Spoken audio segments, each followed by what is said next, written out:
15 अगस्त ये सिर्फ एक तारीख नहीं, ये वो दिन है जब एक सपना हकीकत बना। एक ऐसा सपना जिसे पूरा करने के लिए लाखों ने अपनी जान दे दी। सोचिए, अगर वो लोग डर जाते, थक जाते, हार मान लेते, तो शायद हम अपने ही देश में गुलाम होते। ये आज़ादी हमें यूं ही नहीं मिली। किसी ने अपनी हंसी छोड़ी, किसी ने अपनी ज़िंदगी और किसी ने अपने खून से तिरंगे को रंग दिया। आज ये तिरंगा सिर्फ हमारे हाथ में नहीं, ये हमारे दिल में होना चाहिए। क्या आप जानते हैं कि हमारी आज़ादी सिर्फ इतिहास की कहानी नहीं, यह हमें हर दिन अपनी ज़िंदगी जीतने की सीख देती है। कुछ साल पहले मैं भी डिमोटिवेट था, पढ़ाई में फेल, परिवार की उम्मीदें भारी और खुद पर भरोसा कम। पर 15 अगस्त की यादें हमें यह याद दिलाती हैं कि किसी भी कठिनाई में हार मत मानो। हम अक्सर सोचते हैं कि बड़ी सफलता सिर्फ भाग्य से आती है, लेकिन असली ताकत है कड़ी मेहनत, लगातार प्रयास। अगर आप रोज छोटे कदम उठाओ, सीखते रहो और कोशिश करते रहो, तो कोई भी लक्ष्य मुश्किल नहीं। आज से ही अपने सपनों की लड़ाई शुरू करो। जैसे हमारे स्वतंत्रता सेनानी बिना डर के लड़ाई लड़े, वैसे ही तुम्हें भी हर मुश्किल का सामना करना है। याद रखो, छोटी जीतें बड़ी सफलता की नींव तय करती है। दोस्तों, आज मैं आपको आज़ादी की कहानी सुनाता हूँ। 1857 का साल, भारत की धरती पर पहली बार अंग्रेजों के खिलाफ इतनी बड़ी क्रांति हुई। मंगल पांडे एक ऐसा नाम जिसने अंग्रेजों के दिल में डर भर दिया।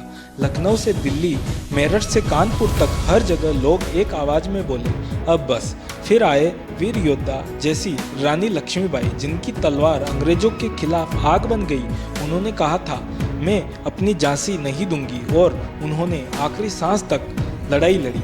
उधर नेताजी सुभाष चंद्र बोस, जिनका नारा था, तुम मुझे खून दो, मैं तुम्हें आज़ादी दूंगा।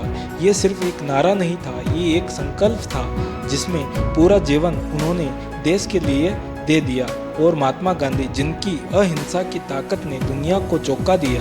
बिना हथियार, बिना गोलियों के, सिर्फ सत्य और अहिंसा से उन्होंने अंग्रेजों को घुटनों पर ला दिया। सोचो, ये लोग आम इंसान थे, लेकिन फर्क सिर्फ इतना था कि इनका सपना बहुत बड़ा था और उम्मीद उससे भी बड़ी थी। भगत सिंह एक ऐसा नौजवान जिसने सिर्फ 23 साल की उम्र में फांसी के फंदे को गले लगा लिया। उनके दिल में डर नहीं था, बल्कि हंसी थी, क्योंकि उन्हें पता था कि मौत भी उनके सपने को रोक नहीं सकती। अशफाक उल्लाह खान, राम प्रसाद बिस्मिल, ये वो लोग थे जो अलग धर्म के थे, लेकिन उनके दिल में तिरंगे के लिए एक ही धड़कन थी। ये हमें सिखाती हैं कि असली ताकत एकता में है। अगर वो 1900 के दशक में बिना मोबाइल, बिना सोशल मीडिया के करोड़ों लोगों को जगा सकते हैं, तो आज हमारे पास तो 1000 गुना ज़्यादा साधन है। फ़र्क सिर्फ यह है कि हम अपने सपने के लिए कितनी मेहनत करने को तैयार हैं। याद रखो, जिस देश में चंद्रशेखर आज़ाद जैसे वीर हुए हो, वहाँ के युवाओं को हार मानना शोभा नहीं देता। आज के युवाओं के लिए मैसेज। दोस्तों, आज हमारे सामने अंग्रेज नहीं, लेकिन हमारे सामने और भी खतरनाक दुश्मन है, आलस, डर और हार मान लेने की आदत। आज़ादी का मतलब सिर्फ देश के लिए लड़ना नहीं, आज़ादी का मतलब है अपने सपनों को पूरा करने की आज़ादी। गरीब से आज़ादी, डर से आज़ादी और नफरत से आज़ादी।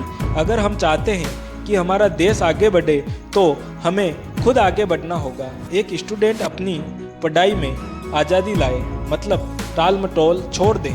एक बिजनेसमैन अपने काम में ईमानदारी लाए, ताकि देश की अर्थव्यवस्था मजबूत हो।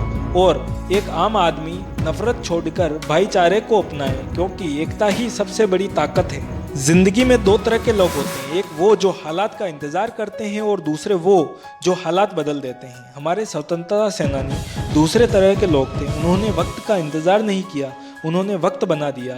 अगर आप अपने सपने पूरे करना चाहते हो, तो पहला कदम उठाना होगा, डर से बाहर आना होगा। याद रखो, कोई भी लड़ाई, चाहे मैदान में हो या जिंदगी में, जीतने से पहले हार मान ली तो वो हार पक्की है। लेकिन अगर अंत तक लड़ते रहे, तो हार को जीत में बदलना नामुमकिन नहीं। आज 15 अगस्त है। आज हम उस मिट्टी को सलाम करते हैं जिसने हमें जन्म दिया, उन वीरों को सलाम करते हैं जिन्होंने हमें आज़ाद किया, और उस तिरंगे को सलाम करते हैं जो हमें याद दिलाता है कि हम भारतीय हैं और हमें कोई हरा नहीं सकता। अगर आप भी गर्व से कहते हैं मैं भारतीय हूँ, तो इस वीडियो को सिर्फ देखो मत, इसे शेयर करो ताकि हर दिल में तिरंगा लहराए। अगर आपको ये वीडियो पसंद आया तो लाइक और शेयर ज़रूर करें, और ऐसे ही मोटिवेशन पाने के लिए सब्सक्राइब करें। 15 अगस्त की शुभकामनाएं। आओ अपने जीवन में भी आज़ादी की भावनाओं को लेकर आगे बढ़ें।